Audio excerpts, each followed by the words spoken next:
우리의 인생은 우리가 신앙생활 하면서 깨닫고 붙들어야 할 것은 우리의 인생은 하나님께서 알아서 하신다라는 겁니다.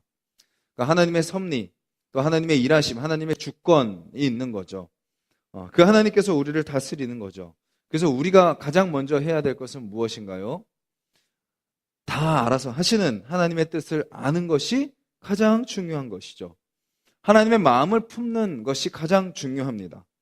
뭐 이렇게 살아야 되느냐, 저렇게 살아야 되느냐, 이렇게 해야 되느냐, 저렇게 해야 되느냐, 방법은 사실 중요한 것이 아닙니다.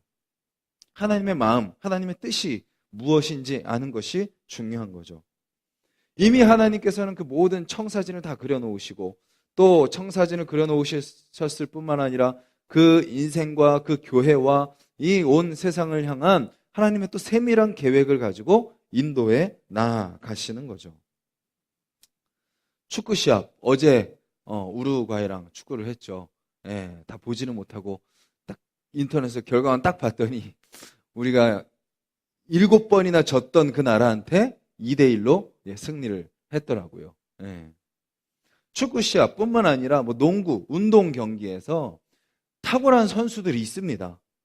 천재라고 불리우는 탁월한 선수들이 있죠. 남들과 똑같이 배우는데 그 배우는 속도가 훨씬 빠르고 체격 조건이나 순발력이나 그런 것들이 아주 탁월한 선수들이 있죠. 근데 그런 선수들이 아무리 열 몇 명이 있어도 더 중요한 사람은 누굴까요? 감독한 사람입니다. 감독한 사람. 아무리 뛰어난 천재 같은 선수들이 있어도 그 선수들을 조련하고 인도하고 그 팀을 이끌어가는 감독이 누구냐가 가장 중요한 것이죠. 왜 감독이 중요할까요? 감독은 전체를 보기 때문입니다. 전체를 봅니다. 그 선수 한 명만 보는 것이 아니라 그 시합 하나만 보는 것이 아니라 여러 선수들 전체 가운데 그 선수를 보고 또 여러 시합 전체 가운데 그 시합을 보고 그 전체적인 구상을 가지고 그 선수들을 끌고 나가는 거죠. 때로는 빨리 다그칠 때도 있다면 때로는 천천히 갈 때도 있고 때로는 모든 것을 쏟아 부어야 될 때가 있다면 또 다음을 위해서 감독은 그것을 조절하면서 변화를 주는 거죠. 그것이 감독의 역할입니다. 우리 인생도 수많은 선수들이 있습니다. 성경은 우리를 이야기하죠. 우리를 향해서 경기하는 자라고 이야기합니다. 우리는 각자 나름대로 인생의 경기를 합니다. 마라톤을 뛰기도 하고요. 뭐 축구 시합을 같이 함께 모여서 11명이 팀이 되어 또 축구 시합을 하기도 하고요. 또 여러 모습으로 우리는 그렇게 경기하는 자가 되어 이 땅을 살아갑니다. 그런데 그 경기하는 자, 때로는 우리의 실력에 달려있는 것 같고 우리의 어떠함에 달려있는 것 같고 상대방의 어떠함에 달려있는 것 같다라고 우리는 생각하지만 가장 중요한 역할을 하시는 분은 누구시라고요? 감독이신 하나님이십니다. 하나님이 어떻게 우리를 이끌어 가시느냐가 가장 중요한 거죠. 그래서 때로는 이미 다 내가 알고 이미 내가 할 줄 알고 이미 내가 다 모든 것을 견적이 다 끝날다 할지라도 우리는 누구에게 우리의 삶을 맡겨야 될까요? 하나님께 맡기는 겁니다. 하나님께 맡길 때 우리의 그 준비된 것들과 하나님이 우리에게 주신 은사와 또 우리 각자 구성원들 가지고 있는 그 달란트들이 함께 그 감독의 그 지휘 안에 하나가 될 때 그것이 가장 아름다운 모습으로 나타나게 되는 거죠. 오늘 우리가 읽은 본문 5절에서 7절을 보면요. 하나님이 계속 말씀하십니다. 내가 이렇게 할 것이다. 내가 이렇게 할 것이다. 내가 이렇게 할 것이다. 내가 이렇게 할 것이다. 수번에 걸쳐서 그 얘기를 계속 반복하십니다. 결국 무엇을 말씀하고 계시나요? 하나님이 다 하신다라고 말씀하고 계시는 거죠. 근데 오늘 본문은 좀 독특하게 그 대상을 분명하게 짚어주십니다. 두 대상이 있죠. 한 대상은 뭔가요? 포로로 잡혀간 자들입니다.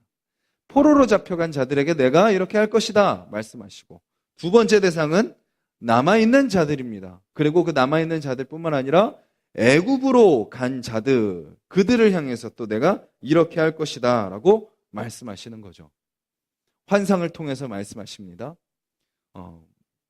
무화과 두 광주리를 보여주는 거죠. 근데 두 광주리의 특징이 무엇인가요? 하나는 아주 좋은 광주리고 또 하나는 아주 나쁜 광주리입니다. 그러면 누가 좋은 광주리고 누가 나쁜 광주리일까요? 심판을 받고 포로로 잡혀간 자들인가요? 아니면 남아있는 자들인가요? 자, 한번 짧은 시간이지만 한번 생각을 해보십시오. 이스라엘 백성이 죄를 졌죠. 심판의 말씀을 했습니다. 왕도 듣지 않고 백성도 듣지 않고 선지자들도 듣지 않았습니다. 그래서 결국 하나님의 심판을 받았습니다. 그 심판을 받은 결과 잡혀가지고 포로로 다 끌려갔습니다. 근데 끌려간 사람들이 있는가 하면 남아있는 자들도 있었죠. 자, 그러면 그 두 부류, 포로로 잡혀간 자들과 남아있는 자들, 포로로 잡혀간 자들은 고위급 인사들입니다. 고위급 인사들. 엘리트들입니다. 왜 잡아갔죠? 쓸만하니까 잡아갔죠. 그런데 그들은 어떤 사람들인가요? 이스라엘 나라를 잘못 인도한 죄를 지은 사람들입니다. 고위급, 가진 자들이지만 자기들이 가진 것을 정말 이 나라를 위해서, 백성들을 위해서 사용하지 않고 자기들만을 가지고 살아가다가 망하게 한 주범들입니다. 그들이 이제 잡혀간 거죠. 그들이 포로된 자들입니다. 남은 자들은 그 당시에 기술도 없고 데려가봤자 어떤 쓸모도 없다고 판단된 그런 사람들입니다. 자, 그러면 누가 좋은 무화과 광주리고 누가 나쁜 무화과 광주리인가요? 우리는 생각합니다. 저렇게 잘못했으니까 잡혀갔지. 저렇게 잘못했으니까 포로로 끌려갔지. 저들이 나쁜 사람이고 그래도 아직 예루살렘에 남아있고 잡혀가지 않은 우리가 좋은 무화과 광주리다라고 생각을 하는 것이 우리 인간적인 당연한 논리입니다. 그런데 하나님은 정반대로 이야기하십니다. 포로로 잡혀간 자들이 좋은 무화과 광주리이다. 그리고 남아있는 자들, 애굽으로 끌려간 자들이 나쁜 광주리이다라고 말씀하고 계시는 거죠. 하나님은 우리의 생각과 우리의 방법과 우리의 마음과 정반대로 말씀하시는 겁니다. 왜 그렇게 하실까요? 왜 그렇게 하실까요? 끊임없이 예레미야를 통해서 하나님이 말씀하신 그 내용을 우리는 알아야 되는 거죠. 우리의 생각으로는 그렇게 나라를 망친 주범들이 벌 받았으니까 포로로 잡혀간 게 맞고, 그러니까 그들이 나쁜 광주리고, 그냥 말하는 대로 순종하고 살아갔던 백성들, 힘이 없고 연약하고 기술도 없고 돈도 없고 백도 없는 그런 연약한 인간들이, 그런 백성들이 남아있는 것이고, 그들이 바로 좋은 무화과 광주리라고 생각하지만 하나님은 뭐라고 말씀하세요? 반대다라고 이야기하고 계시는 거죠. 하나님은요, 우리가 때로는 이해할 수 없는 말씀들을 하십니다. 우리가 받아들이기 힘든 일들로 우리를 인도하시죠. 그리고 우리의 삶을 해석하실 때 우리의 논리와 우리의 이성으로 받아들일 수 없는 방법으로 하나님은 그렇게 일하십니다. 오늘 말씀도 그것을 보여주고 있죠. 마치 이율배반인 것처럼 보입니다. 모순인 것처럼 보입니다. 아니, 어떻게 하나님이 그럴 수 있지라고 생각되게 하는 말씀입니다. 근데 오늘 말씀은 우리에게 무엇을 가르쳐주고 있느냐? 그럼에도 불구하고 하나님의 말씀에 순종하는가라는 겁니다. 우리가 다 이해할 수 없고 우리가 다 받아들일 수 없지만 그럼에도 불구하고 모든 것을 다스리시는 하나님을 믿는가라는 겁니다. 그렇다면 그 순간만큼은 우리가 이해할 수 없고 받아들일 수 없는 현실이라 할지라도 불합리하고 모순 덩어리고 이율배반인 것 같지만 그럼에도 불구하고 그 안에 있는 하나님의 뜻을 바라보고 있는가, 그것을 생각해야 되는 거죠. 오늘 본문은 우리에게 이렇게 질문합니다.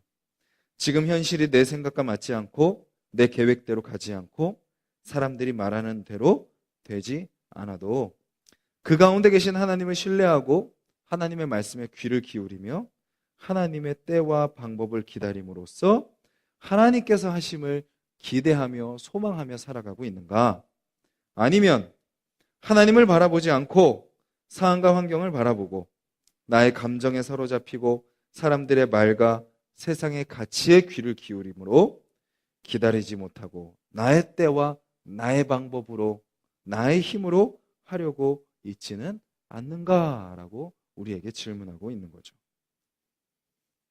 여러분들 어떠신가요? 어떻게 또 어제 하루 살아가셨나요? 여러분들의 생각대로, 우리의 생각대로, 저의 생각대로 하는 결과는 무엇일까요? 그렇게 지금이 해야 될 때고 지금 이 방법대로 해야 되고 내 노력과 내 힘으로 해야 된다고 살아가는 그 결과는 무엇일까요? 그렇게 살아온 결과 어떤 인생의 열매들을 맺으셨나요? 오늘 본문은 그 인생의 그 결과를 아주 잘 보여줍니다. 뭐라고 표현하나요? 나빠질 것이다. 버려질 것이다. 흩어질 것이다. 환난을 당할 것이다. 부끄러움을 당할 것이다. 말거리가 되고 조롱과 저주를 받게 되고 칼과 기근과 전염병을 피할 수 없고 그렇게 인생이 끝날 것이다 라고 이야기를 합니다. 너무 비관적인가요? 너무 절망적인가요?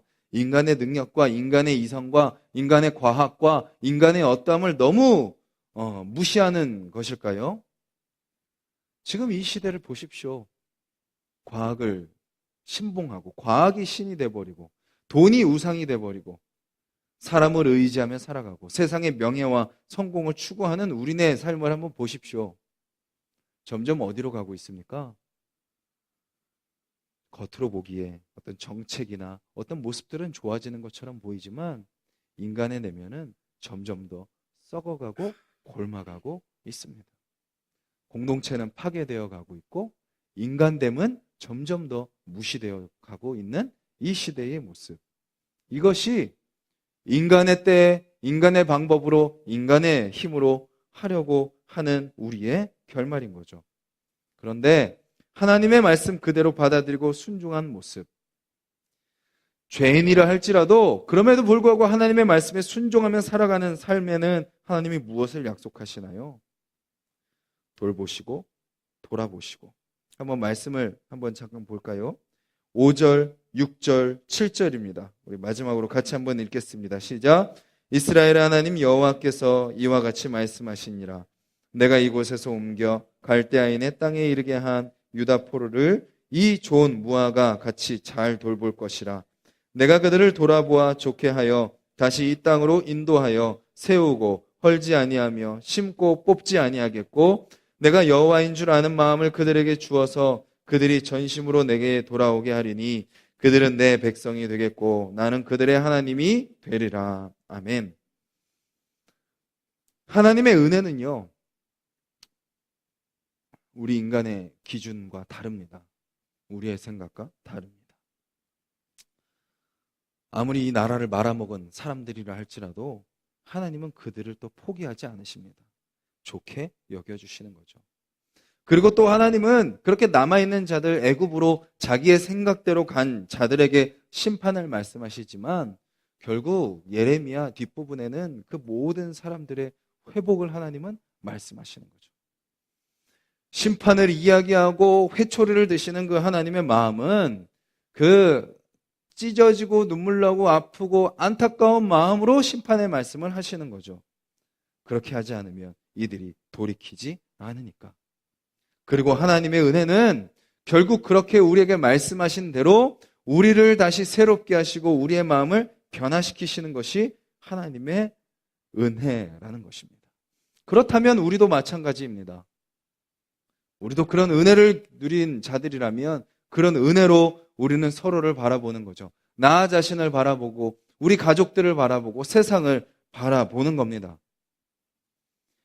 우리의 기준과 우리의 판단과 우리의 생각으로는 절대 있어서는 안 되는 그런 모습이 상대방에게 있을지라도 또 그런 모습이 나에게 있을지라도 나를 정죄하지 않고 상대방을 정죄하지 않고 그런 모습을 다 받아주신 그 주님의 은혜로 우리도 서로를 그렇게 좋게 여겨주는 것.